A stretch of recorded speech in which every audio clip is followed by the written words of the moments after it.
அது என்னது? ஒரு கையை காட்டு. அது என்னது? எப்போ போகணும்?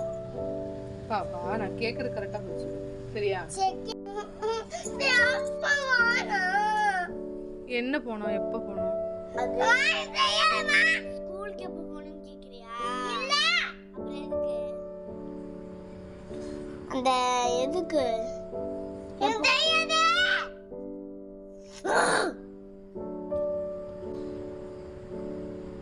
எப்போ போகணும்னா என்ன? எங்க போகணும்? நம்ம அப்படின்னு கேட்டு சொன்னதானே சொல்லணும். சொல்லணும். ஒரு விரல காமிச்சு எப்ப போனோம்னு கேட்டா என்னடி சொல்றது? அந்த ஒரு சொல்ல வேண்டியதானே, ஏன் சொல்ல மாட்டேங்கிற? எப்போ போனோம்னு கேட்டு. சரி அது என்னன்னு சொல்லு. அந்த ஒரு விரல காமிச்சு சொல்லல. அது என்னது? கத்தாத நாயெல்லாம் வந்து உள்ள வந்து கடிச்சிடும். சத்தம்லாம் மெல்ல